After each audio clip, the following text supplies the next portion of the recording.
Good morning. Welcome to Community Voice. I'm your host, Keith Parris. I want to thank you. Good morning.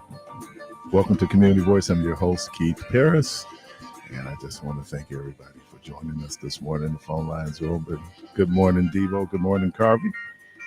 Good morning, Brother Keith. Carvey got those fresh dookies on this morning, man. I hit him up soon as I got the bright whites. Bright whites. Man. So what do you do? Put plastic on when you leave to make sure they don't get dirty? I think this because I got like 8 pair in the vicinity, and I just picked the cleanest one. Okay. Keith, if you don't mind, is Michelle gone? Yes. Okay, because I was saving this. I wanted to play this for her. If you don't mind, I just like to put this, on for Michelle. Well, she ain't quite gone. She's out there in her truck right now. I want to wait until she she's a good distance. Yeah. As Carvey said, get out the vicinity. I ain't scared. Let me hit this. I was saving this one, but here. Because Meach says she loves him. This is Michelle sending this out to Meach.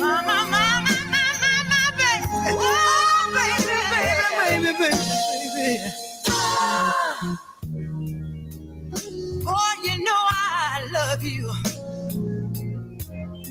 No matter what you do.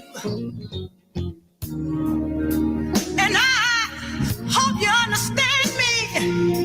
That's enough. I think people get the gist of it. I sent that out for them. Dedicated to the one I love. Yeah. Make sure she drove off, man. I don't want to be sneak up on me, catch me over in this corner. I'm stuck. See, I told y'all about messing with that woman. Sure you have. Sure you've told us. I told y'all about messing with that woman. I don't know why y'all would have messed with that. I don't know why. Oh man, Meach. I don't know, man, what Meach be on, but I don't know why you think he's gonna come in here and he's going to defeat Michelle. That's pretty tough right now. So, well, let me do this. Lakers in town today. LeBron ain't real happy about it, but Lakers are in town. So they're playing an exhibition game down at 5 Serve this evening, 7:00. It's on the ESPN. So see if Bronny and LeBron are on the floor at the same time. I know that there are people who bought tickets for the game tonight. Why do you say LeBron's not happy about it? He said he wasn't happy about it. About coming to Milwaukee? Flying to Milwaukee. I think they're going overseas. So I don't think he expressed a certain level of non-happiness. Well, when you've got as many rings around the trunk, if you will, and you have that kind of tenure in the league, you can speak your piece. What they gonna do? Right. Cut them? Like you're not gonna change the whole I had it with you, LeBron. What would LeBron James have to do?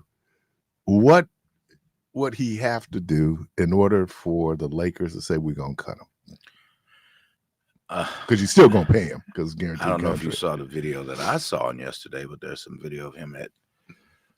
No, don't tell me, man. Yeah. I hope that video of me being there don't come out. Yeah, I sure do too. They want to be too bad because making a phone call. TD was right there next to you. Man, you stopped to get directions. Yeah, I got lost. Damn, y'all got a party? Oh no, I'm like Tupac and Janet Jackson when they just kind of show up at that family reunion. Why are you peeking out there, bro? You peeking to see if she's peeking out the door. Yeah, I'm peeping out the door. Got me closed up. I know you ain't scared. I ain't scared. I'm just cautious. When you know what they're capable of, she'll run up on you, man. You know, she don't catch me hemmed up. Which way I'm gonna go? How can I get out of here? Let me get the caller, man. Caller, welcome to the program. Now he gonna let me go the way he was at. Just feel like being silly with y'all this morning. Did I hear you say Meech is about to come on Michelle's show and try to debate Michelle? No, I said that I don't know why he thinks he's going to win a debate with Michelle. I was going to say, y'all better make sure y'all got security there that morning. No, actually, they really it's going to be some furniture moving up in there. I feel sorry for Beach because he's going to catch a whole bunch of ooey knots beside the head coming up and trying to mess with Michelle. George, I'm glad you called. Somebody called yesterday and stated that they thought that it would be a great idea to have you, Christopher, Al, Meech, come on and do a debate. So that's the circle y'all put. That's the circle y'all put me in. And you got to put Craig Stingley in there too. Well, Craig is way above all of us, but you know, Keon tried to get me to do that. Man, I'm not coming on there trying to debate Al and Meech. Man, that's a big waste of my time. I get frustrated just listening to on the air. First, I got to defend Guy against Al. Why? Because that's all Al talk about. Why you need to defend Guy? What else is I'm gonna talk about? That's all he talk about. So what am I? How am I gonna come back and try to? You can give alternative behavior. Yeah, I'm lost. What you just said. And see, that's why I ain't coming on the show. Cause yeah, so much for that. And then I gotta defend against. Lost you. And then I gotta defend 45 with Meech that don't listen to none. He's even on Reverend Al trying to. Meech don't listen, man. And I don't care what facts you give him, he's always gonna come with something different. He even on Reverend Al show with that nonsense.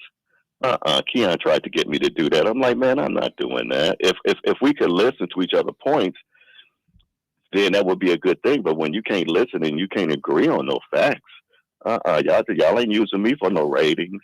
Y'all get enough of me calling in on the show. Not necessarily to agree. Wait, but did you really just say? Yeah, we're not using. You said for ratings? Yeah. Yeah, because you know everybody gonna be listening, laughing.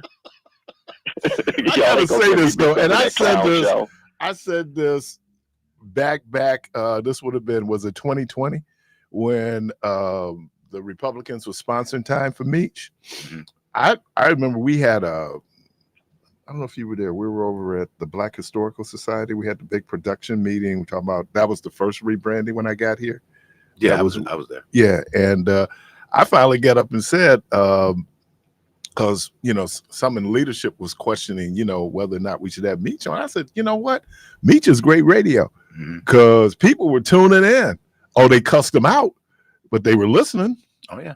Now there's a balance, obviously, right? But and that's what I'm saying, Keith. The first time I heard Meech, he had an afternoon show with somebody at 12 o'clock, some reverend guy. I can't remember what the reverend's name was or pastor's name was. And it just blew my mind the very first time, like when I heard Tory, when he said he's supporting 45. And I'm like, what? It just blew my mind. And remember when you probably don't remember this, Keith, because I know how your brain works sometimes, just messing with you.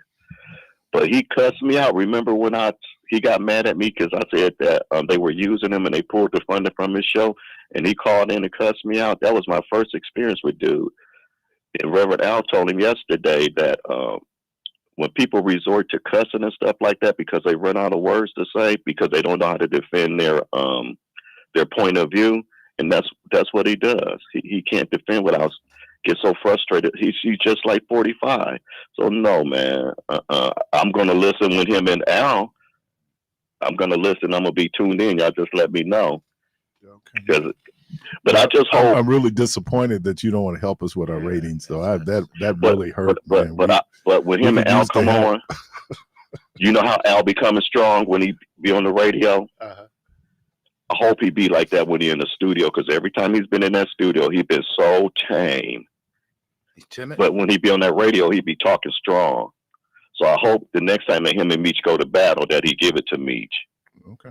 because Meech was eating him up that day. You hear me, Al? So come strong like you be coming on the radio, Al, when you come on that day. All right, man. Appreciate Bye. it. You going to the game tonight? No. All right. Caller, welcome to the program. Good morning. Hey, good morning. How y'all doing this morning? I'm doing all right. Let me cut this down. I got three questions to ask here. Well, it's actually I can't understand why the men's now. This is the first one I got. The first pet peeve I got. Why is these men's now is growing breasts like women's? If anybody noticed this, I mean, it ain't the women's growing the breasts no more. It's the men's, and I mean, they walking around with shirts off, and like it's cute or something. And I mean, they need a bra on. And I mean, I'm serious. I'm dead serious, man. And I mean, it's all on TV. You know, the rappers, and they want. I mean, they got full breasts on, man. They need double D bras. You know what I'm saying? And they got nipples. I mean, I don't look at them, you know, but I'm just saying, man. Who looking into this, man? Number two. Somebody got to be looking into this, man, because this is not right, man. Okay, what That's is your the next first pet one. peeve? What's the next? The next one, man, is a serious one, man. Good. But wait, before you moved there, Quay Cool that wore that brother out. Who didn't have the shirt on the Juneteenth? Quay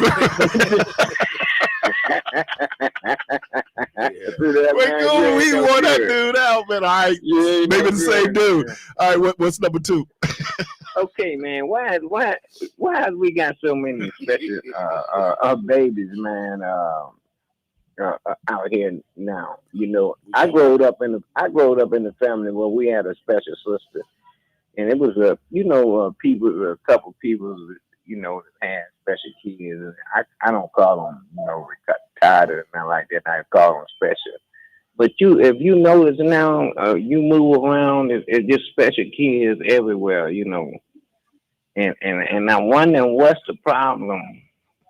And I don't think too many people is recognizing this, you know. Well, speaking for being one of those special kids when I was a kid.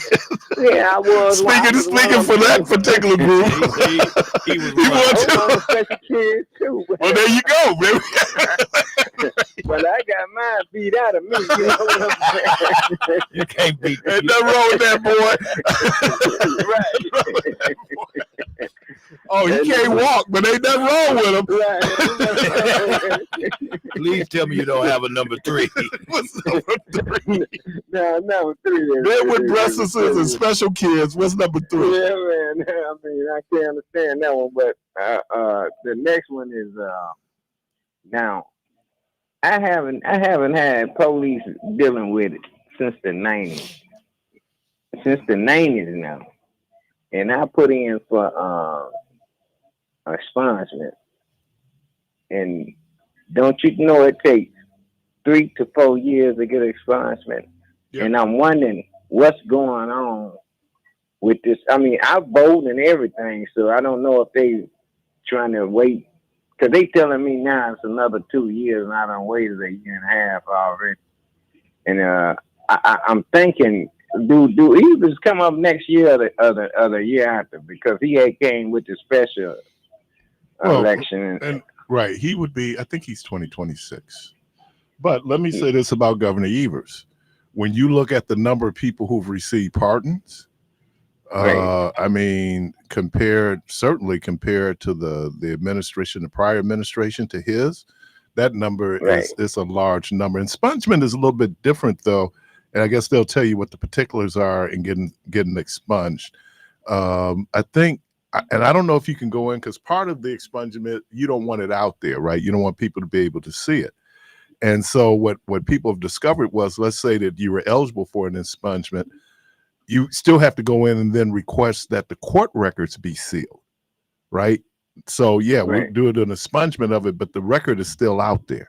And I employers, just want to carry me a gun, man. Oh, No, I'm just playing. I'm just playing, no, man. no, you wasn't. You No, I do a lot of hunting, man, and everything, and my grandkids and everything, man. That they getting to the age where I teach them how to fish and all that, but when it comes to the hunting, like it was with me, I can't go because with that felony on me. Right. But other than that, I ain't had. Have you applied for a pardon? Yes, I did. Okay. I guess that's what it is, a pardon. Yeah, a pardon. Right. Pardon's a little But bit I'm different saying than it takes expungement. 4 years. Right. I can see they was talking about Walker. He didn't pardon nobody, but okay, I can understand that because he didn't pardon none of his own. But that ain't got nothing to do with this governor here. Okay. And then they got a pardon board. I mean, what's taking so long? I mean, I think you should be pardoned after 20 years anyway. If you ain't done nothing in 20 years, they say he ain't gonna do it. Next you say he ain't gonna do it. Well, I think the other piece of it is, and that's why you hear people out, and we haven't talked about it in a minute, but ban the box, right? And ban the box is saying that if the felony conviction has nothing to do with the type of work that you're going into, they should not be able to have to ask you about that, and because it's not going to impact whether or not you should be employed or not. But that was a law already. No, I don't know if we had banned the box in Wisconsin. Well, it wasn't banned the box, but there was a law that it was just like you couldn't go to no bank I mean, if you don't rob the bank, you couldn't go to no bank and actually tell a job, not But like you know that, what? It would also be like, let's say you caught a felony marijuana conviction. That means you couldn't work in healthcare. Right. So. Oh, no. See, yeah. Man, that's always different. It is all those things out there in terms of what it is. It's restorative justice. And this idea that once people serve their time, they serve their time. Once they're off of paper, they're off of paper.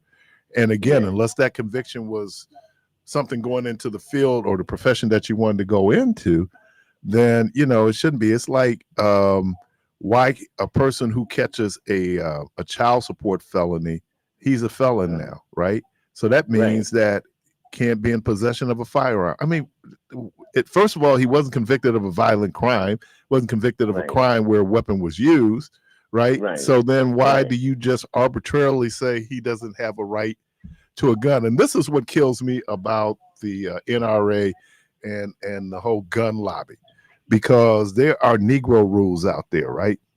If they feel like it just impacts on black people, then they don't.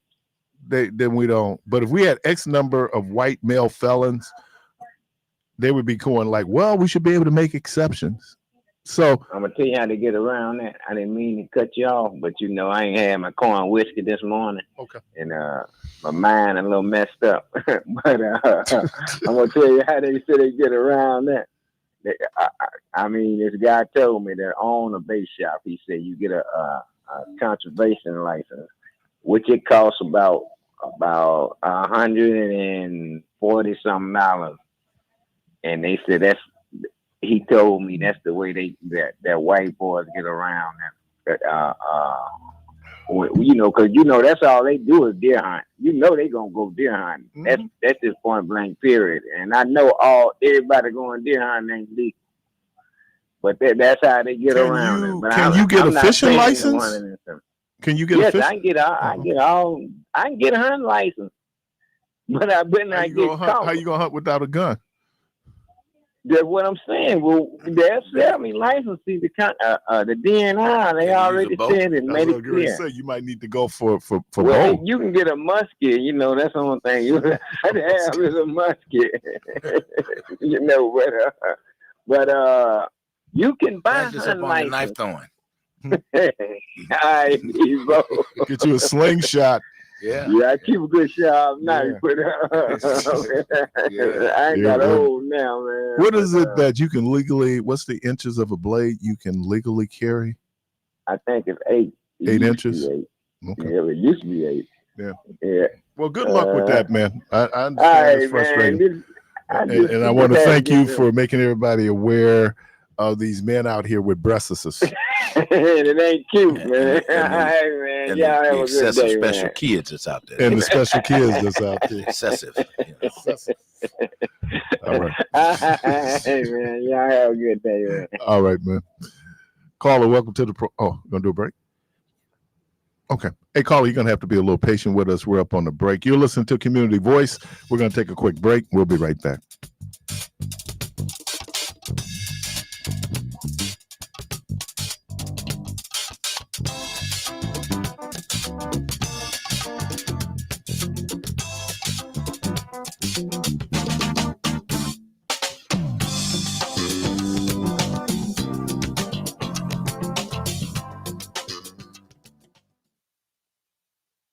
Hardworking family businesses, ambitious entrepreneurs, relationship builders, and job creators. Businesses like yours are the heart of Wisconsin, and Wisconsin Economic Development Corporation lives to help you realize your vision. Join us for Marketplace Wisconsin, the governor's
Get to the caller. Game one. WNBA final start tonight. Lynx and the Liberty. I think the Liberty is just a little too strong. They're good. I mean, they beat Vegas. They're good. It's going to be tough for the Lynx, but we'll see. Caller, welcome to the program. Good morning. Thank you for taking my call. You're welcome. And first thing I want to say to our community is get out and vote. It's critically important. October 19th up on Capitol, where you can go do early voting. It's going to be a big rally going on. And Do you have us? Do you have us? Do you have us on speaker? No, you're not on speaker, but I'm in the room where the radio is. So let me go out. Okay. Do you have us on a headset or something? Okay, no. Can you hear me better now? Yes, we can. Can you hear me better now? Yes. Hear me now. Okay, yeah, I was in the room where the radio was on.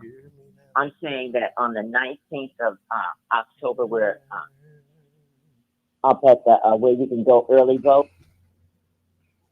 There's going to be a big rally going on, and on the 27th, the times and all that is going to be as we get closer to those dates clearer.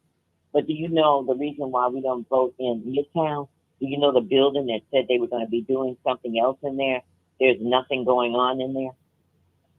So it was really just to, cause a problem. But anyway, the other thing I want to say is this. I think it would be great if they had a debate. The guys that you listed would come on the radio and talk, and then just turn their mic off when their time is up. But anyway, I think it's clear.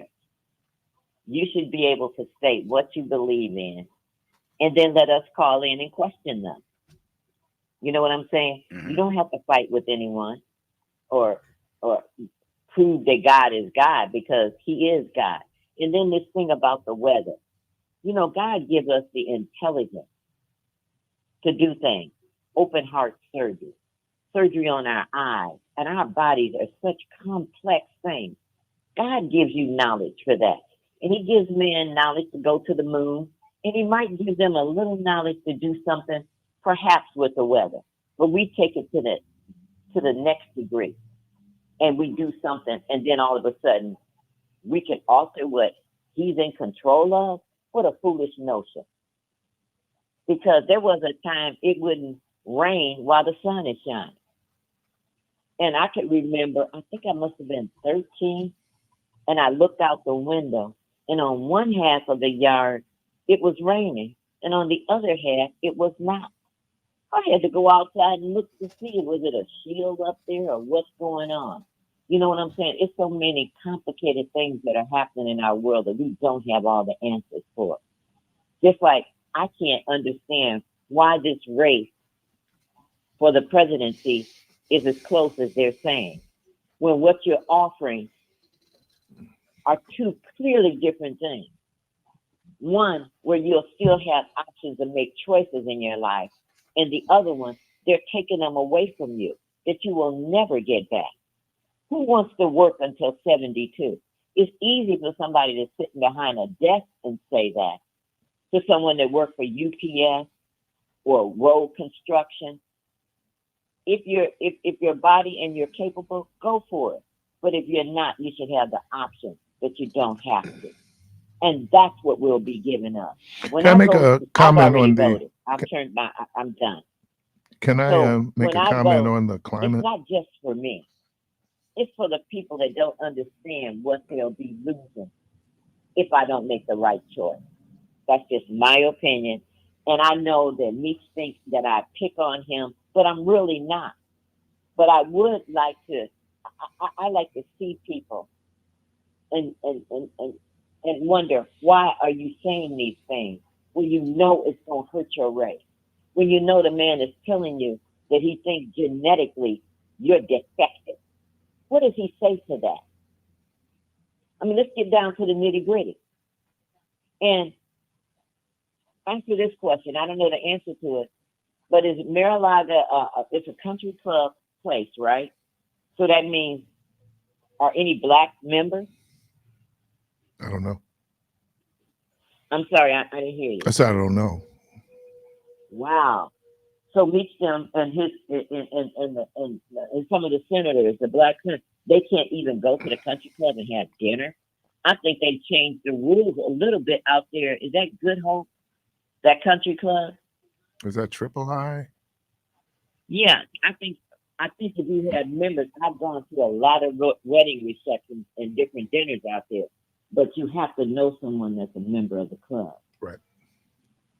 Let me. So You had mentioned something guest about that's the a climate, member could and let me. invite a black friend to come have lunch, right? Yeah, well, that's important to you. I had a friend. I have a couple of friends who were members of the Wisconsin Club, and had lunch there. You said something about the climate, and I guess Margaret Taylor Greene is saying that these storms were caused by man. And you know what? She's partially right. It is caused by man, not that some man was out purposely trying to create a hurricane or the strength of the hurricane. It is because of all the pollutants we put in the planet that is now for us to deal with this whole issue of climate change, and particularly the warming of the oceans. And so she's partially right. It's man. There's a great commercial. I don't know what conservation group is running this commercial, because they said these things are acts of God, right? That's that. And if you have an insurance contract, there's a rider in there saying, like, if you have a concert, we cover everything except acts of God. And they made in this commercial, they made the argument that it is acts of man that are causing the extreme weather that we see right now. I don't know if we can put it all on man. I didn't put it all on man. I said man is contributing. No, but man is contributing. You don't get the two. Oh yeah, it's a lot of contributing factors. Right. That may be one. And I don't want to go along with nothing that Marjorie Greene say. Okay. I said she was half right. A broken clock is right twice a day. I'm saying, but her premise is wrong. But you know something? I haven't heard much from her at all. She hasn't even been on the campaign with Trump. What's up with that? Well, I guess he don't need her. Yeah, because you know why? He told her to back down on something that she did not do. And I think he might be teaching her a lesson.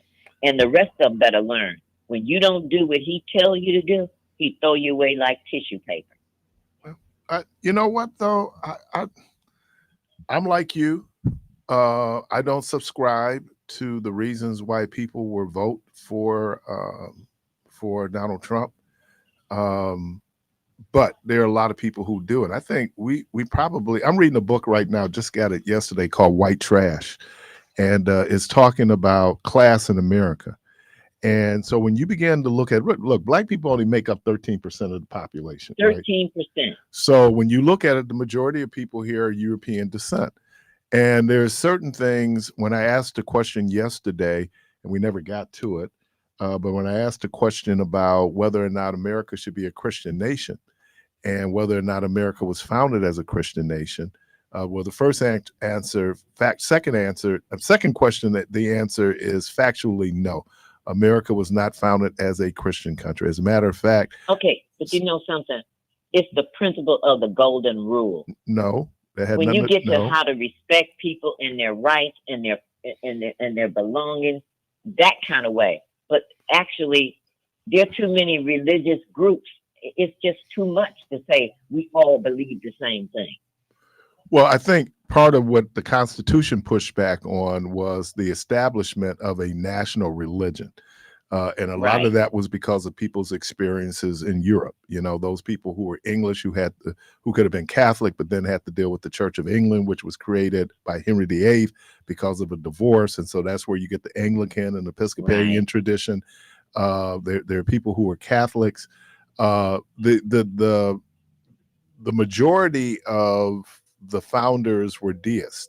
As a matter of fact, if they were part of any group, it would have been the Masons, right? And so, no, America was not founded. What are you saying? Are Masons Christian? No, I'm saying that the deists weren't necessarily Christian. And you know something? And if you are Christian, do you think it's right for someone to question you and demand an answer if you're a Christian or not? I mean, people can ask you. Now supposedly as Christians, we're not supposed to be like Peter and deny the Lord, right? I mean, if you're a Christian, you're a Christian. Now, even And the that's term, as far as I would take it. even the term If you Christian is ask me if I'm a Christian, I'm not going to defend why I'm a Christian, because you can go out and look, and you can look at you put a dry seed in the ground, and it come up luscious with fruit like a mango or a watermelon. And you know what I'm saying? I don't have to prove God. The changing of the season, it comes in automatically. And if man had anything to do with the sun shine on the good and the bad. okay. And if you want to take a case where when Jesus was on the cross, hanging between two thieves, look at how the one man knew he was there because he did wrong. And he admitted that and said, but this man has done nothing. Great. Oh, great segue. Carvey, wasn't that what I Okay, was have going a to great talk? day. Thanks for allowing Oh, me. don't go yet. Oh. Wasn't that what I was going to talk about? The ability to be able to say, I am sorry, to take responsibility for our behavior. Is that an That's easy right. thing to do? I'm sorry, I didn't hear you. Is that an easy thing to do, to take responsibility It's for our a very behavior? difficult thing to do. Oh. But you know, I've learned as I've gotten older, when somebody has hurt you, it's good for you to forgive them so that you can go on with your life. Holding a grudge. But what about when you. I offend someone? If I offend someone, my conscience will bother me. I'm gonna have to go back and say, look, I'm sorry. I misstated that. I'm wrong. You have a right to your opinion, and I have a right to mine. And that's what I want Meech to know. He has a right to his opinion. No. We're not talking I'm about not people. getting on I'm him not talking about about his people. opinion. Ho. I'm not talking about people expressing opinions now. I'm talking Okay. about that I've done something that was wrong to someone else. That's what I'm talking about. Okay, like, and how difficult it you work is in for HR. us to say, I'm sorry. Right. You should be able to do that. You are But I'm able gonna tell you to. the Now, next thing whether that's you going will or on. not is a different, you have the ability. It's the question of, do you have the willingness to do it?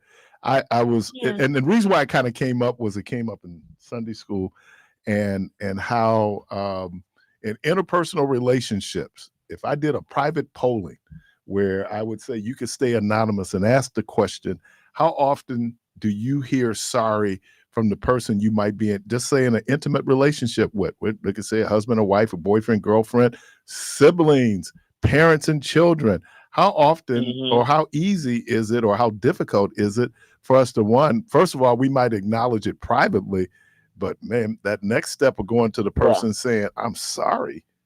Okay, do you think this is fair? You publicly ridiculed me and lied on me. But yet you come to me in private in a hallway where there's no one around, and with tears in your eyes, crying, I'm so sorry. I was wrong for what I did. Should I accept that?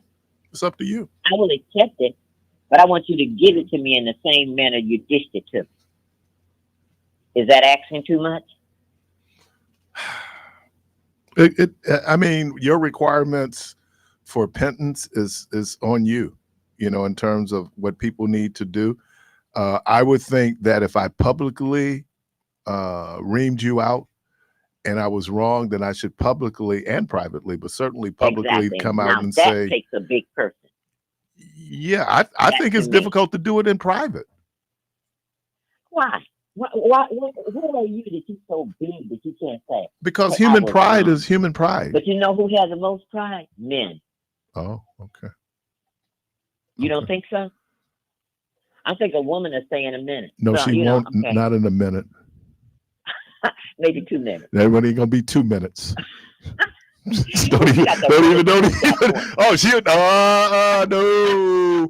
And I remember I was asking one of the brothers privately, and I said, hey man, how many times have you heard sorry, from your wife? And he said, not that many. Oh, right. Unless she wants to buy something. Unless you want something really so then it's big. manipulation. So it's not even a sincere sense of remorse. I just need to do this to move us off of this point so I can move on to something else. Well, you know something. You have to look at it like this. when it's a husband and wife thing, Mhm. it's for the betterment of the household. With the betterment of the household. Okay. There you go. All right. And usually we're right when it comes to that. Oh, is that right? Yeah. So I'm gonna let y'all chew on that one for a minute. Have a Okay. great day. I appreciate you. What did she say? Women will do it in a minute. Carvey, Yeah. and you don't have to call any names. But how often do you hear when someone was really wrong that they were wrong? Not often. Not often. Unless it's fake. Sorry. Yeah. And the example I gave was someone really, really hurt my feelings, man. Yeah. I mean, I'm talking about put you in a fetal position, kind of hurt your feelings. Yeah. Where you just pull all the curtains, turn off all the lights. You've been there, right? Yeah. Yeah, I mean, just toe you up. But Keith, But hold on, let me don't finish ever it. put your So feelings when on the it floor, tore me or up they to the will point get I couldn't even stepped go on. to church. I couldn't even go to the Lord. That's how tore up I was, right? And so the person came back, and this is what they said to me, Carvey. They said, "I'm sorry that what I said upset you." That's not a sorry.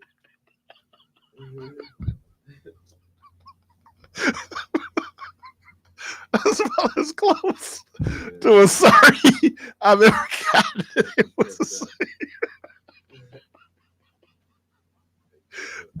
I'm sorry that what I said upset you. I'm not sorry for what I said. I'm sorry for how you reacted to what I said. It's like, whoa, it is very difficult. And I took that purposely. I took it from, I think that is, sorry, it's so hard to say. Is that either Billy Joel or Elton John? But sorry is I was wrong. And to be able to admit that to the person that I was wrong to, that's hard. I mean, it's done. That's hard. And then let's say that now, because sister was saying that brothers are so prideful, right? Now, part of it is you put your little pride to the side. I'm gonna come in here, I'm gonna march in here, do what's right, and put my pride to the side. You wrote it out, it's eloquent, it's genuine, it's honest. And then you would think, okay, I accept it. Nope. No.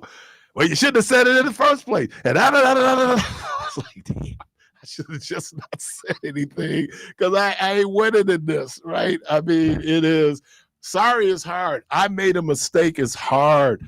I was watching, PBS did a piece on Ronald Reagan.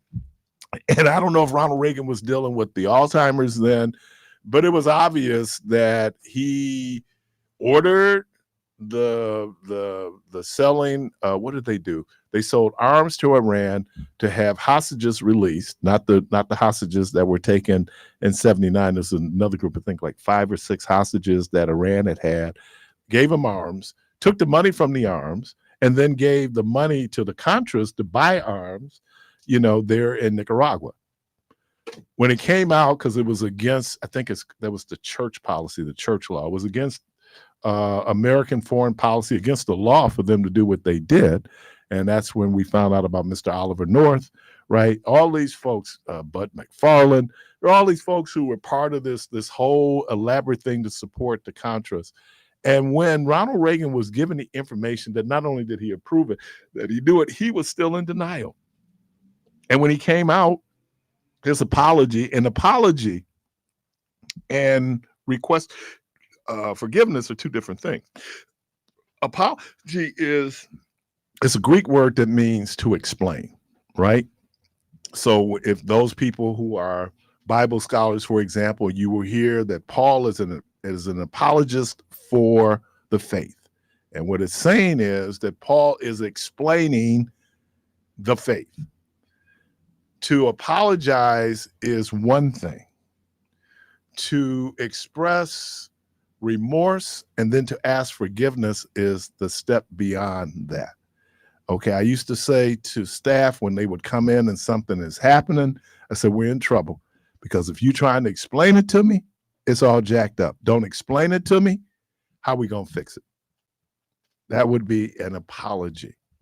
but it's hard. And in our relationships, but I think our relationships, we can benefit from that in terms of being able to, one, acknowledge when you're wrong, and two, to ask forgiveness. Now, for some of us, that would almost be a full-time job, asking for forgiveness, because we be messing up all the time. That's all you seem like, but you be spending a significant amount of your time just saying, I'm sorry for what I did. But it becomes important to be able to, at least, and I like what the sister said, there's a beatitude that says, blessed is he that mourn, or they that mourn, for they shall be comforted. And a lot of people believe that was Jesus was talking about, when your mama died and you're mourning. That's not what Jesus was talking about. Jesus was talking about that people are mournful of their negative behavior. And you're mournful to your point that you would require a certain level of comforting, because we can really beat ourselves up privately for our behavior. I mean, we really can. We send ourselves through, man, and you're doing all that in private. And it causes a certain level, and you should mourn. And that's part of maturity and consciousness, is that I'm aware of what I'm saying and what I'm doing, and the negative effect what I'm saying and what I'm doing is having. Okay, that is it. I always make the argument that your religion, regardless of what that religion is, should make you a better person, period. And so if that belief system doesn't promote that, then there's a problem. Caller, welcome to the program. Good morning, Mr. Parris. Good morning. Thank you for taking my call. Assalamu alaikum to you all. Alaikum salam. Yes, sir.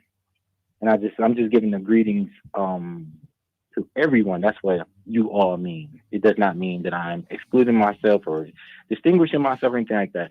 And I shouldn't even say that. But anyway, you were speaking. I know we were just speaking about relationships, listening, and then behavior. And I know that when it comes to behavior, nature, and the argument is nature versus nurture.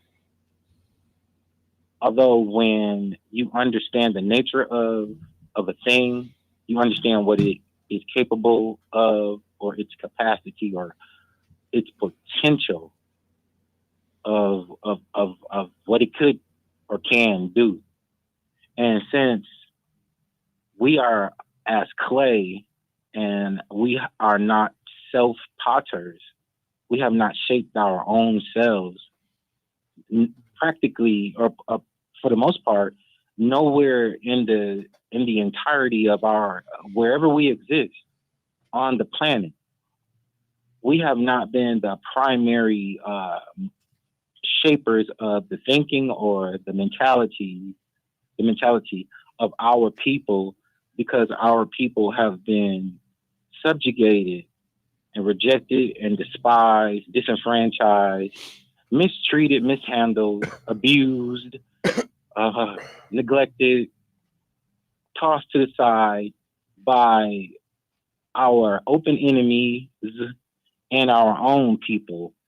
And it has all to do with the thinking and who is the shaping of the mind of whoever it is that, and how they would like these people or this person to think. That's why you go to school and you have parents. Christopher, where are you going with this, man? And if your parents weren't properly trained, then they will produce a lackluster product. Okay. If you have been improperly trained, you will not perform to your greatest potential, or you might perform or optimally.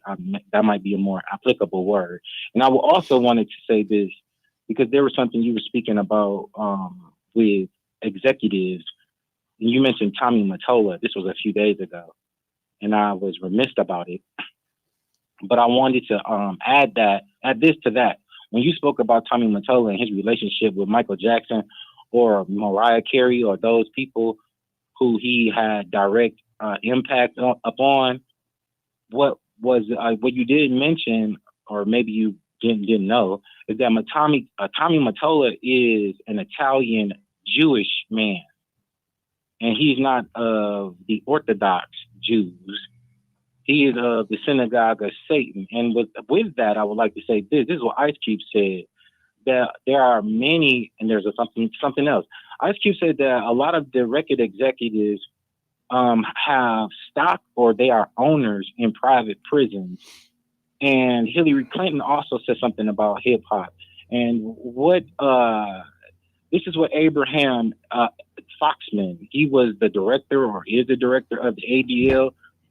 He said that when the people spoke about Jews controlling Hollywood, therefore shaping the mindset of the people, he said that you should say it this way, that there are a lot of executives in Hollywood who just happen to be Jewish. Okay. Thank you, sir. All right. Appreciate you, man. Is it easy for you to say you're sorry, Debo?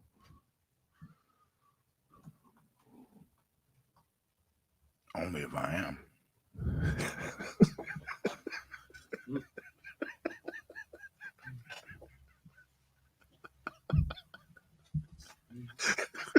That makes sense. He said with a straight face.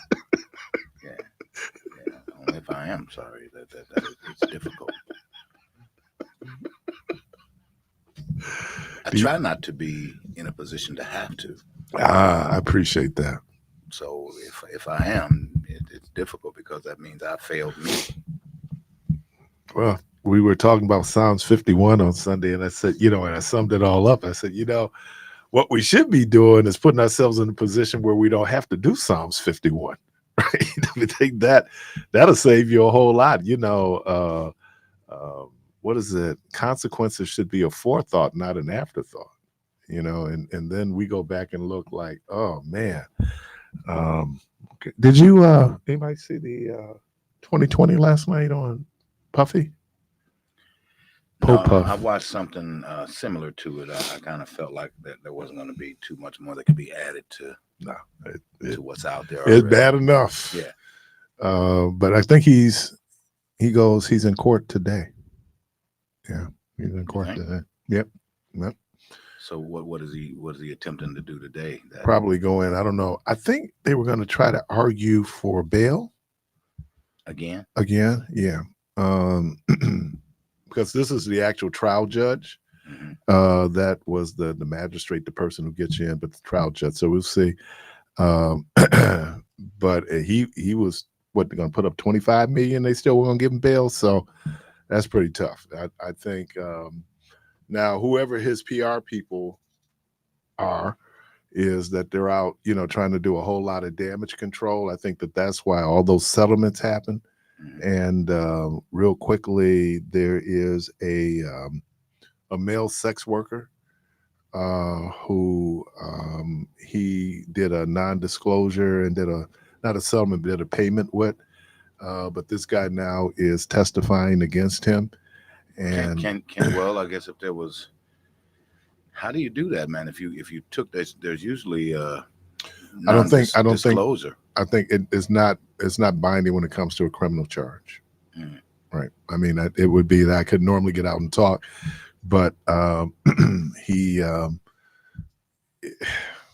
it's something. And the guy, one of the lawyers is the same guy who is Garagos. And Garagos, his law firm has defended the Menendez brothers. I think his daughter's a lawyer. And the Menendez brothers. And and there was another case that Puffy had caught. I think, was it the one when he was in the club with Jennifer Lopez and they had the shooting? And people in the club testified that Puffy, in fact, had a gun. The one guy, was it Shine, the rapper? Right. He got 9 years. Right, he took the rap or something. Yeah, but you know who Diddy's lawyer was? Johnny Cochran. Is that Gwen? Good morning. Good morning. Good morning. Can you hear us? Yeah, she should be there. Okay. No break. We can just go right into the Yeah, interview. go right ahead into it. All right. We're at the top of the hour. You're listening to WNOV 860 106.5, The Voice, here in Milwaukee. Is Congresswoman Moore, are you on? No, not yet. Okay. Let me Keep going. Okay. Interesting. Good morning, Congresswoman. Hold on, please. Okay. This was forwarded to me. There is a article in the Washington Post, and it's primarily dealing with the efforts of the Harris Walz campaign to increase Black voter turnout. And are you there, Congresswoman Moore? I am. Good morning. Good morning. How are you? Hey, great. Yeah, and I'm just going through the article that you sent to me that was in the Post this morning. And let me read this little excerpt, and then we can get into the conversation about the importance of turnout. It says, for decades, Wisconsin's Black community had among the highest turnout rates in the country. In 2012, with Obama on the ballot, 78.5% of the state's Black voting age population went to the polls, according to the census data. But the rate has begun to plummet in 2016 when 46.8% of the state Black voting age population cast the vote, falling to 43.5% in 2020. Meanwhile, between 2012 and 2020, white Wisconsin voter turnout slightly increased from 75% to 77%, and Hispanic turnout leaped from 44% to nearly 60%. That has been a concern. We've been watching this trend. We particularly saw it happen in 2016 when the margin of victory was 22,000 votes. And in the city of Milwaukee, 40,000 eligible voters did not participate in 2016. There has been a drop.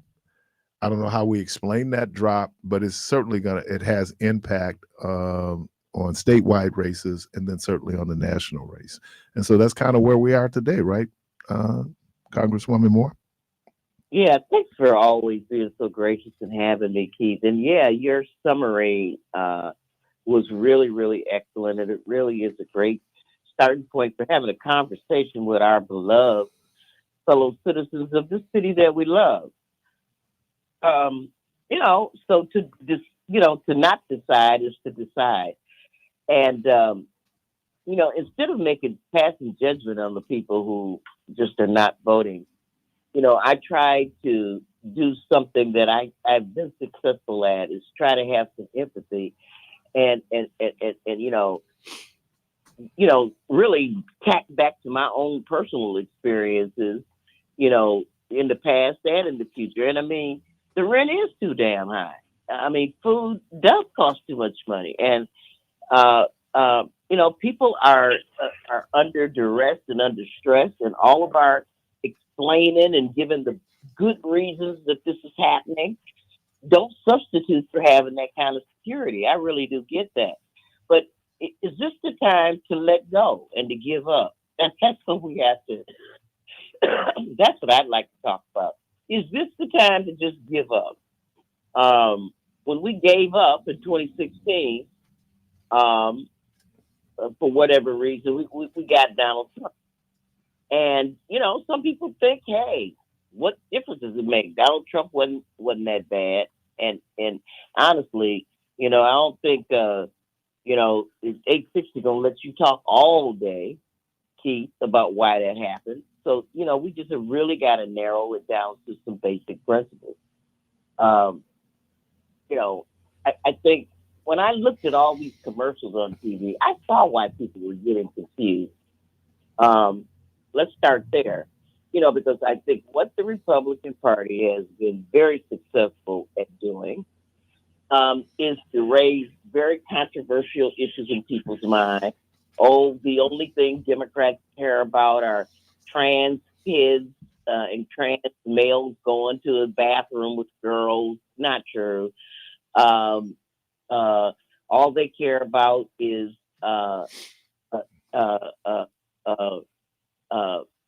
same-sex marriage. It just constant commercials about sort of lifting up the fact that Tammy Baldwin has she's never hid it, has a female partner.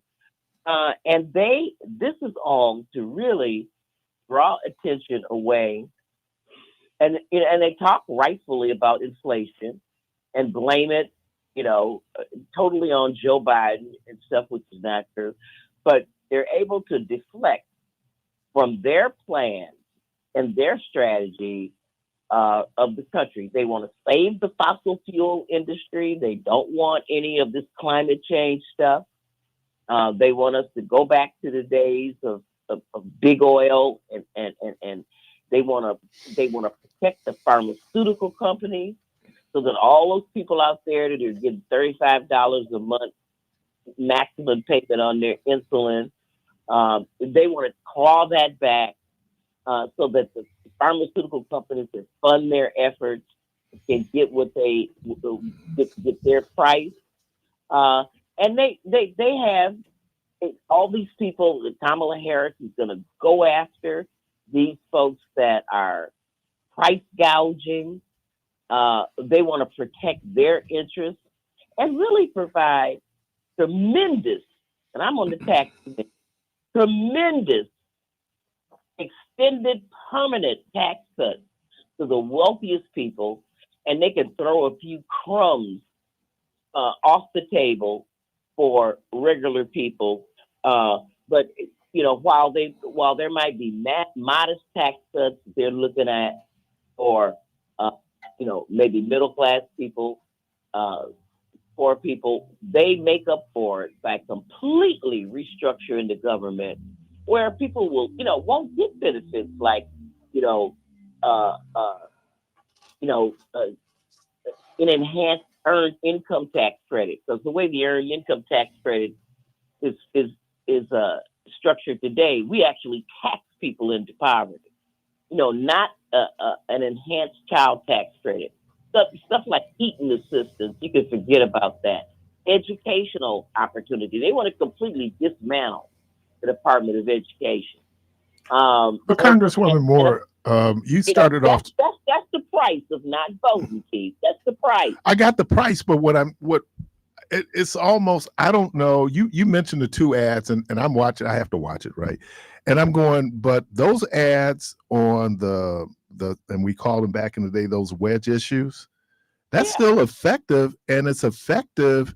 Even it's not directed at Black people, but it's having an impact on Black people, because those two issues that you talked about, to me, and if I can just be honest, if you're talking to somebody 45 about capping the price of insulin, and they don't use insulin, in their minds, okay, great, but this doesn't impact me. If you're talking about someone saying that we're going to do homes, right? Well, for a lot of people, that's not even within their. So the issues that might resonate with those 40,000 people who in Milwaukee decided to sit out, because what's the difference between 2008, 2012? Was it just because Barack Obama was on the ticket? And if that's the case, and that's why people voted in the first place, that becomes a very shallow, superficial reason to vote. So then when it comes, here's where being grateful comes in. Okay. We got Obamacare, which they tried to use as a pejorative. Right. But honest to God, I know I'd be dead right now without going into a whole lot of details if I didn't have health care. Right. I just lost a wonderful, beautiful nephew. We just lost Keon, and I don't know whether he had health care or not, but these are young Black men who died from not going to the doctor and getting health care. Right. But there's a disconnect. But Gwen, there's a disconnect between what you're doing, voting for the top of that ticket, is going to have local impact on me. At least I can sit up and deal with the issue, right or wrong, around issues of trans, even though most people wouldn't know, don't come in, but that resonates with people. And I think that's why we're not hearing ads, but it's also, I think, is resonating with a portion of Black folks. Of course it is. And so is, because people have their own views, just like you said. There are Black people that don't support abortion. Right. But I agree with Kamala Harris. Look, it is totally legitimate, because nobody, quote unquote, believes in abortion. We're talking about health care that people sometimes find themselves in need of saving their lives. Mm-hmm. You know what I'm saying? And everybody can agree that the government should not be the people that's making that decision. Maybe you as a religious leader can make that decision. Maybe a family a partner can sort of get in and making that decision, but your congressman should not be the one making that decision, or the president. And so what I'm saying is it is a distraction. It's a distraction from the reality that you got one party that wants to look into providing child care for people, who wants to have pre-K education. The science is in, Keith. Your kids need to go to school before they're 6 years old. The science is in. It's birth through 3. We need those kind of programs that will be gone. All in the effort to do what Republicans say, and it sounds good. We're going to reduce taxes, and we're going to reduce the footprint of government and make government smaller. All that stuff, and I'm telling you what that means. That means that somebody like my nephew, who did not have to die, he had a twin who was very healthy. Mm-hmm. At 51, mm-hmm. that if he just had regular health care and insurance, and had gotten some blood pressure medication, a checkup or something, and interventions, could still be alive. And I mean, yeah, $45, $35 a month, a cap on insulin, yeah. Your mama, your mother-in-law, your cousin, if you're Black, somebody in the community has diabetes. Or will have, and so it ain't just about you. And the young people, yes, Joe Biden did intervene. Everybody knows at least one person at this point that got their student loans forgiven and dismissed, or they're waiting. But I tell you, it was certainly the Republicans that have fought tooth and nail to stop it. If you ain't got it, it's because of them. All of the issues that are important to young people, climate change, you can forget about that climate change. And let me tell you, I'm suffering right this minute from asthma and hay fever and stuff, but I had my first asthma attack pushing coal into a coal furnace. I don't want to go back to that. I'm ready for the new energy economy that'll be cheaper and safer. And young people, you can forget that under Trump. And if you don't vote, you're voting for him. And I don't even want to get into grabbing the women and that part of it, because people have totally given up on the morality of it all for nihilism, for apathy. Just like not doing your civic part is cute. It's not cute. And the people who will pay for it, mostly, if we don't get this done, are young people. Keith, I'm 73. Every weekend, I'm going to some of my friends or relatives' funeral. I get it, okay? I'm not going to be here to suffer through what these 40-year-old Supreme Court justices are doing to our country. But I am begging the millennials and the Zs and some of the Gen Zs to stay. It's your turn. I got hit in the head with a no deposit bottle marching across that 16th Street viaduct.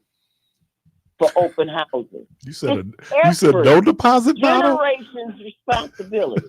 You said no deposit bottle. You didn't. It wasn't No one of those. deposit One of bottle, those right. 25-cent Coke bottles. The No. 32 ounce. Not even a no deposit bottle.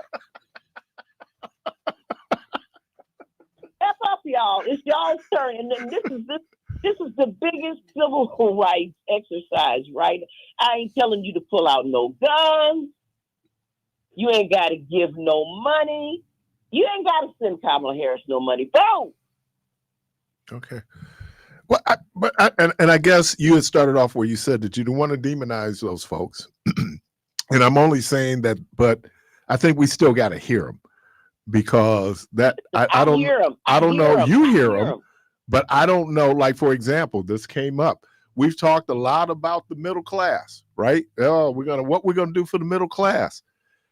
There's not a whole lot of discussion about the working poor and the poor. I mean, that's just real. Well, wait a minute. Stop. That's all I care about. I know you do, but what I'm saying in terms of what the emphasis is on the campaign, because it's the campaigns now they're trying to reach out to get people to vote, and certainly to vote for them. And I don't, what she's talking about providing, she's not just talking to those people. It's one of the reasons that I'm glad that she's giving me some voice. She's talking. Do you know that Kamala Harris is talking about providing loans for small businessmen? And one of those people that you read about in the article was a small business person. Mm-hmm. She's talking about Kamala Harris is talking about giving small business loans to people and not taking their carceral history into account. So people out there who want to start a small business that may have in the past had some carceral history will have a chance. Now those are people we ain't never talked about before. And she's talking about it.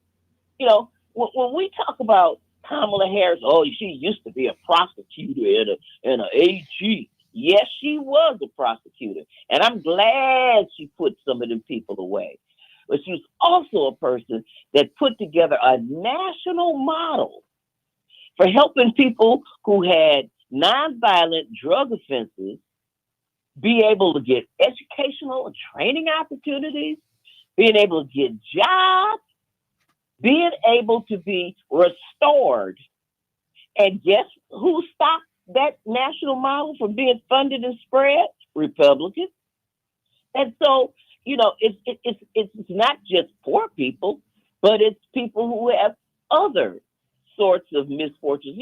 But for the grace of God, Keith, a whole lot of us could have got caught up in the justice system. Mm-hmm. When you consider that we got a justice system that targets Black people. I just got through reading the book, Confessions of a Black Conservative, an economist that, graduated from. Who's that? Who? Yeah. You heard of him? No, because I'm gonna get the book. I'm just trying to say who. Oh. Yeah, Glenn Lowry. Oh, Glenn Lowry. Yeah. Okay. Yeah. Yeah, and he's somebody that ain't got a lot of sympathy for welfare and all that kind of stuff. But he's somebody that really, for a piece of his economic work, talked about just the sort of sociological intention about locking people up. He don't go as far as Alexander goes, but what he does say is that he was riding the bike one night in Brooklyn, New York, with the stop and frisk. These over policing efforts that really get so many more Black men caught up in the carceral system when if they had not been Black, they wouldn't have got in. So if you get caught with a bag of weed, it ain't because you got the bag of weed. It's because you Black in an over. That's the problem. And so we need to make a justice for that. But so Kamala Harris has talked about helping other people, and it's her own lived experience and her own values that are driving that. And so we don't need to go for the okie doke, y'all. We don't need to get distracted. Who knows any biological boy that's in throw sports. I don't personally know any. I'm sure there's one or two somewhere. I don't know. Out of 330 million people, right? It Right. doesn't. It Right. I it's mean, where are these people? I mean, it's something to distract us from the fact that your grandma ain't gonna get this time of year. She may not get no low income heating assistance because of the way they change things up. I mean, they can't stand, nothing, no rebates and stuff on getting, energy efficient the solar panels. They can't stand that because that's in competition with their funders, the fossil fuel industry. And I mean, I ain't expecting to teach a whole seminar in the next 27 days, Keith. But I mean, they are very critical of us being woke. And guess why? They've turned being woke into a pejorative, and there's a good reason for that. Because being woke is not being asleep. I love these people in Milwaukee. I can't imagine living anywhere but in the 4th Congressional District of South. I am proud of the people here. They're hardworking people. They come from good stock, and I'm just asking us to stand up right now to this fight. Out of all of you read more of that article. I mean, we are one of the poorest communities in the top 50 metropolitan areas. So this is about doing some overcoming. And this is what voter suppression is all about. It's about taking advantage of people who are beaten down, who got problems, who got struggles. They're distracted, of course, by the high cost of everything. And the hope is that they'll be so discouraged that they won't lose their last ounce of energy getting out to vote. I've been having nightmares lately, and one of the major features of my nightmares is that I am trying to walk somewhere and I can barely move, and I'm moving in slow motion, and can I really make it? And I wouldn't be surprised if other people have had those same nightmares. And the whole point is that, what's my sister, what she say? Just keep, Harriet Tubman, just keep going. Just keep going. There's so many. Keith, when is early vote? October 22nd. What's it, October 22nd? Yeah, I think it starts on 22nd. Yeah, I think it does. Yeah. And, we saw the people up in Wausau fighting with the mayor over getting rid of drop boxes. We won that court decision where we got drop boxes that people can use. We got early vote. You can go to myvote.wi.gov and it can show you where to go vote or if you're registered to vote or how to vote. Y'all, please, let's show up for ourselves. This is not about electing the first woman, this president.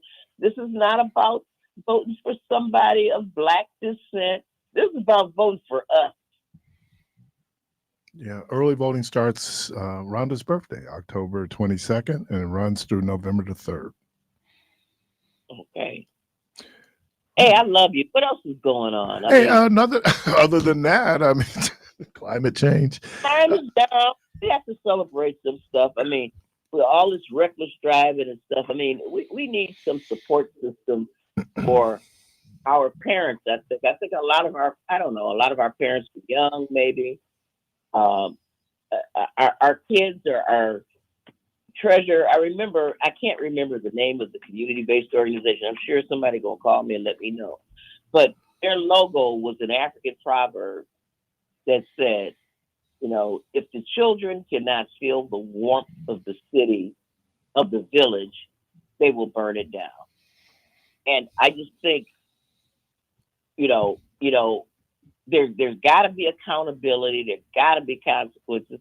But at the same time, we can't just sit around and talk about how awful they are. We have got to meet them at their needs. We got, I saw statistics, 80% of kids who live in communities like Milwaukee, we've got one of the poorest metropolitan, cities in Milwaukee. 80% of them are not reading proficient. That's why I'm proud. I got people, friends of ours that we know or who are tutoring kids, and I think, we've spent a generation of kids who, first go online to do everything, but actually sitting down reading is something, and there's a consequence to that.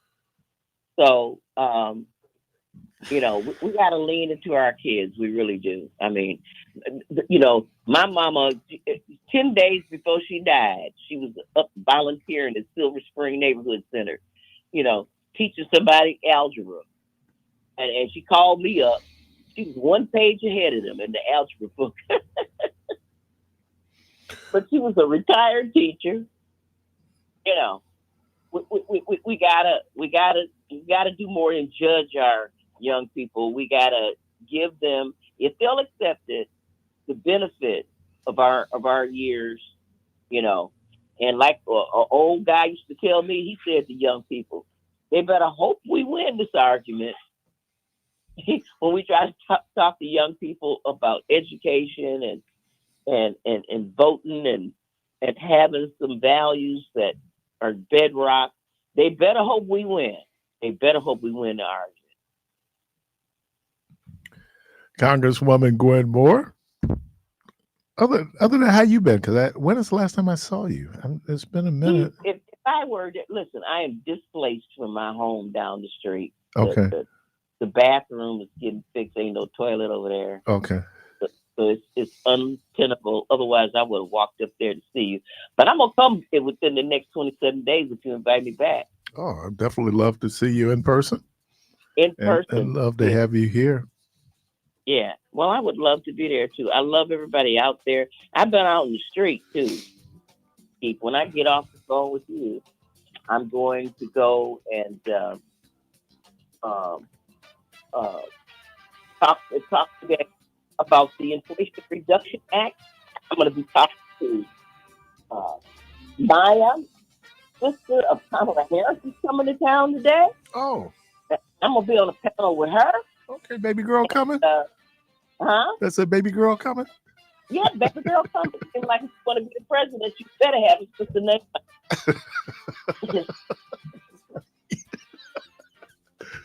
Well, I appreciate you. Congresswoman Gwen Moore, thank you as always. We'll be talking real soon. All right. Love you, Tim. Love you, too. Love you, Milwaukee. You're listening to Community Voice. We're going to take a break. We'll be right back.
WNOV 860 and W293CX 106.5 Milwaukee.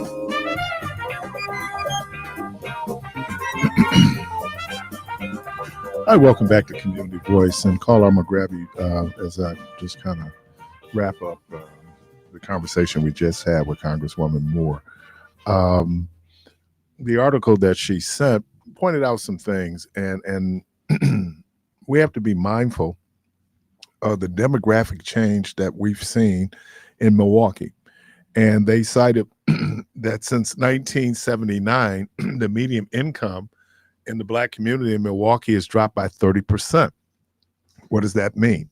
If they're talking about since 1979 was when we were at the apex of our manufacturing-based economy, which meant at one point, certainly in the 60s and early 70s, Black median income was one of the highest in the country.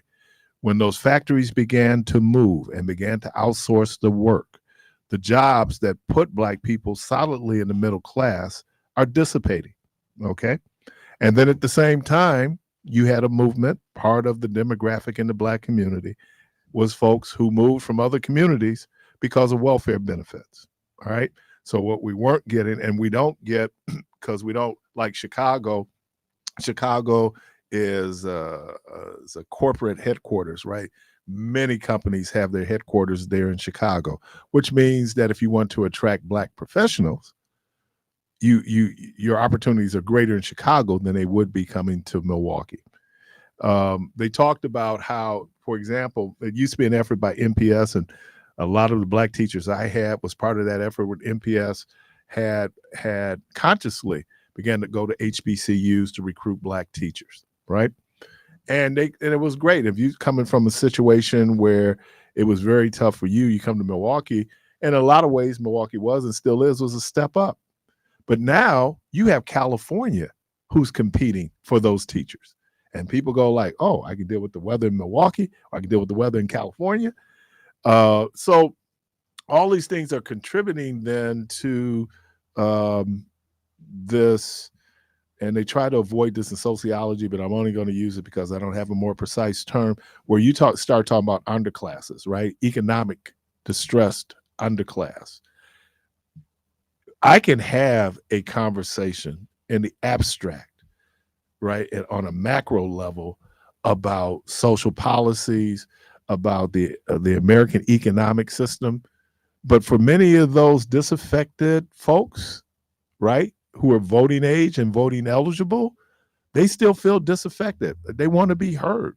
And then they want to know, at least maybe in 2012 and 2008, Obama represented hope.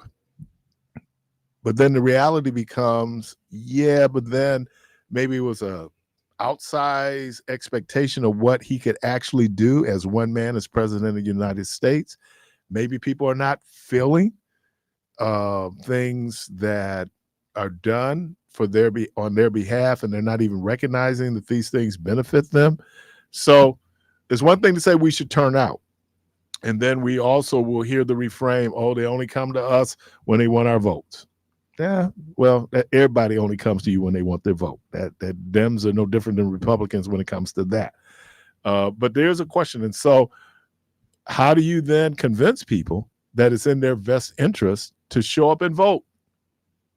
And then if you're a Democrat, how do you convince people who normally wouldn't vote or who has not voted in the last 3 election cycles to say, you know, it's important for you to show up and vote? How do you convince people of that?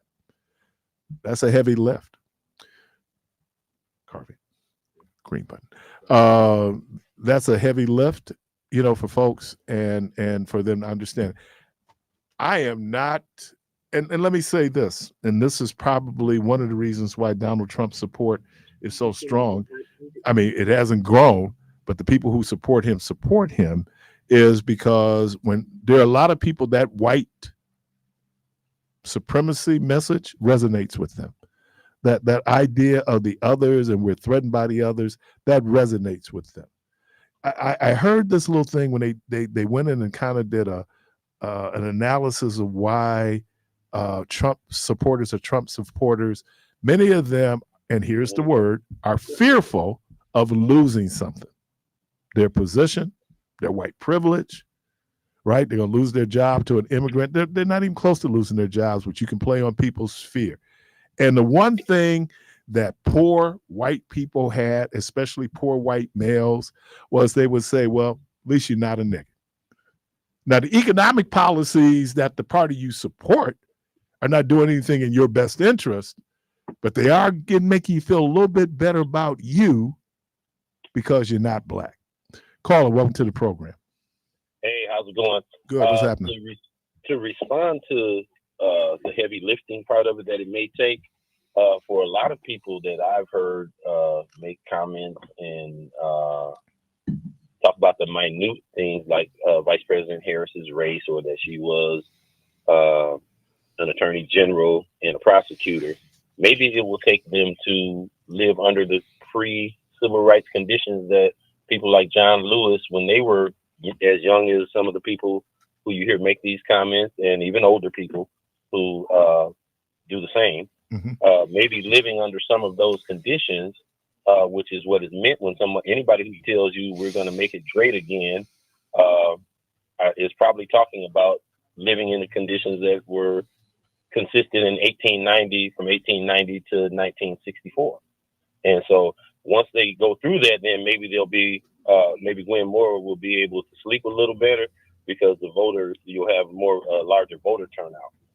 With that said, there are so many millions of people being purged from voting lists. There are so many election deniers and climate change deniers like Marjorie Taylor Greene. And so when she says she's not talking about the whole of all the people in the United States who drive cars and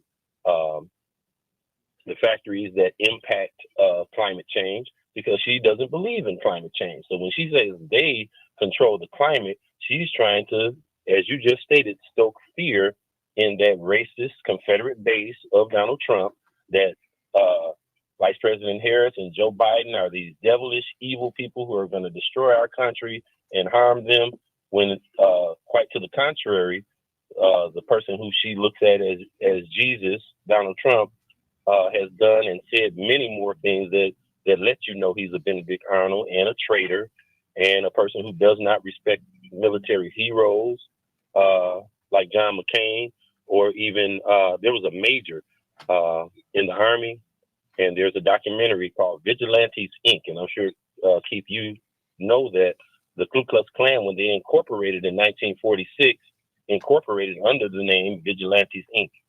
And this major had to travel from California because his normal station was in Georgia, but because he's a specialist, he was on a list of people whose vote was challenged. And they counted on the fact that if a lot of soldiers and students who are out of state in Georgia, the state that they're definitely trying to steal, will not be available to come, their state law states that you have to come back to Georgia to prove you're an American citizen. So I'd like for you to look up this documentary, and I'll call you probably next week, and hopefully we can talk about it, where this major who's been in the military for 30 years as a specialist who has all kind of special clearance, a special weapons expert, had to prove after 30 years of service to this country that he's American citizen, because of fear stoked by a man who was afraid to go to the Vietnam War and had his daddy give him an exemption, talking about he had bone spurs in his legs, and who disparages people like myself who served in the military. So as a military person and an American, I cannot support any of that, and anybody who does, maybe they'll need, I'll go back around to my original point, to experience what it was like to live as a legalized second-class citizen who couldn't even argue in court when your child was murdered like Mamie Till. But it's interesting to different day, same stuff, right? In some ways, some of us have had our come up, and I'm not arguing that, but there's still a lot of disaffected folks. And and they are living in some ways like folks were living, prior to the so-called civil rights movement. In a lot of ways, you are just adjusting for inflation and modern times. So, when I hear you, but here's my question. How was it that, in spite of all those, because those factors were in place in 2008, they were in place, and certainly in 2008, because we had the economic downturn, right? The housing, right? So, what was it about Obama that Black people in Milwaukee showed up in overwhelming numbers, not just in 2008, but in 2012, and then after that, folks decided to sit it out? I'm trying to understand that, because if we can understand that, then maybe it could have an impact, and maybe it's too late in the ball game. I don't know, to have an impact then on how do you reach those folks, because there's still a lot of Black people saying that they're not feeling Kamala Harris. Well, and maybe the key word there is feeling. Maybe that's the problem. Because I told people, they were complaining about a couple of male candidates here on local level. I said, you ain't voting for a boyfriend. Mm-hmm. You ain't voting for a girlfriend. Right. You voting for a person who can manage the country. Mm-hmm. And if you like to say that, it ain't impacting me, you still a taxpayer. Mm-hmm. You don't get any exemption. We don't get a special rate for being descendants of enslaved Africans in America when it comes to the tax code. Which we should. Right, be great, but you don't get the point. And so that is what's confusing to me. Now, maybe we can take some solace in the fact that we had this incredible turnout in this primary in August. Mm-hmm. It exceeded the normal turnout, and not only here but in Dane County. So I don't know if that's a precursor to what can be expected, going for November the 5th. But I hear you, man, when you and even then, I don't know if people live through that, if they would be able to say, okay, I want something different, because we can learn how to adjust to some negative situations, right? We're in spite of people. Counting on is that they'll lull them to sleep to the point, and you hear some of like our brother Meach, he embraces when he disparages the Hispanic community. Mm-hmm. We've always been second, when actually we've always been first. This country would be nothing without us, even though we are a small percentage of the people in this country. This country would have not existed without us, and particularly Black men who've been brave enough to defend this country, who many times come back with missing limbs, and come back to people abusing them, like the soldiers of World War I. Right, where you would have the Klan just lose their mind to see a Black man in a military uniform. And then here's the other piece in the military back in the day. Many of the officers were Southerners. Yes, sir. And this is why they're only now going in. The Black men who should have gotten the Medal of Honor, who did not because of racist, yes, sir, commanders who would not even make the recommendation, even though what that person did was heroic. Because who's the guy? Was it Dory Miller, who was Pearl Harbor? Yeah. I don't know if he ever I don't know what they ended up giving him, because he later lost his life in the war, and I don't know what he got in terms of being able to do that. So I agree with that in terms of this. And then here, what we're really kind of struggling with? Maybe we just can't believe, or we don't want to believe, that there are white folks out there who buy into the white supremacist message that's being put out there. Oh, yeah. It resonates with them. Do you remember, Keith, the character, and I would encourage anybody who thinks that not voting for Vice President Harris is a good idea to sit down and watch the movie. And it's the one that Denzel Washington probably should have gotten an Oscar very early in his career for, A Soldier Story. Do you remember the character Sarge? Oh, yeah. Adolf Caesar. He still hates you is the message that I have, and I'll close all my comments with that. no matter how much you think you want to sit at a table with people who speak states' rights, which was the cry of the Confederacy, which was created in the county where my parents were born, Kemper County, Mississippi, they still hate you. Everybody watch A Soldier Story and you'll get what I'm saying. All right. God bless, brother. All right. Appreciate you, man. Yeah. All right. Caller, welcome to the program. Good morning. Good morning, brother man. What's happening, brother man? This is Rick calling you long distance from Germany. Hey, Rick, what's happening, man? I just want to say to your listening audience, to the poor black brothers and sisters, and to those in the criminal world, the criminal mafia families, if you vote for Trump, you will be feeling him quite shortly thereafter. He is for the rich, and he is for the suppression not only of immigrants, but of black Americans, Indian Americans. When I say Indian, I don't mean Native Americans. I mean those who have come fresh off the boat, fresh off the plane in the last 60 years and enjoy American education, American business. Those immigrants who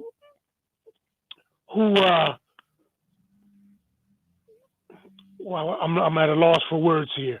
Asians who have been bringing family members over for the last 100 years, they are threatened by this man, Trump. I don't believe everything I saw in that movie, Civil War, but I do believe America is on the edge of civil war, and that is whether Trump wins or loses. I'm done, brother man. I appreciate you, man. Let me thank Congresswoman Gwen Moore. Debo, thank you. Carvey, thank you. What up, Jay, man? Hey. Hey. The good Lord willing, creek don't rise. We hope to talk to everybody tomorrow. And as always, go from this place in peace.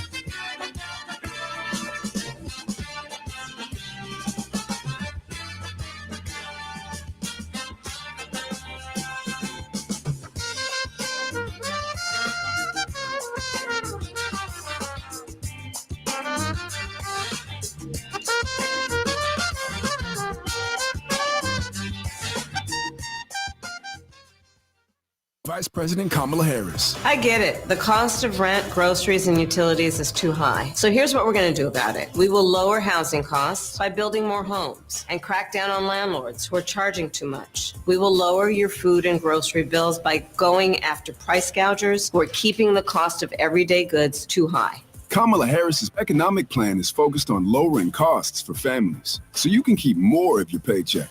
That starts with the cost of housing. For first-time home buyers, she's offering $25,000 in down payment assistance. To build wealth, her plan offers up to $50,000 in new startup tax deductions. This is exactly how we can build generational wealth and strengthen our community, so we can get the chance to do more than just get by, but to get ahead.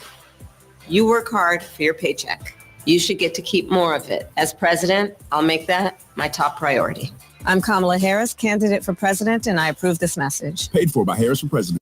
I'm proud to be voting for Kamala Harris and Tammy Baldwin. Across Wisconsin, people are standing up for Vice President Kamala Harris and Senator Tammy Baldwin because they stand up for us, taking on the big drug companies, lowering the cost of insulin and prescription drugs. They've even cracked down on greedy corporations to put an end to price gouging and surprise medical billing, and made sure no insurance company can deny you coverage for having a pre-existing condition. Kamala Harris and Tammy Baldwin are fighting for people like me and all of my friends and everybody else I know. Now, extremist politicians are trying to take away our basic freedoms. But Kamala Harris and Tammy Baldwin are fighting back, protecting our freedom to choose and our right to vote. A lot of people fought and died for these rights. My parents, my grandparents. There's too much at stake here.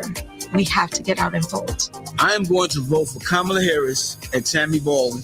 They are fighting for me. Paid for by AFSCME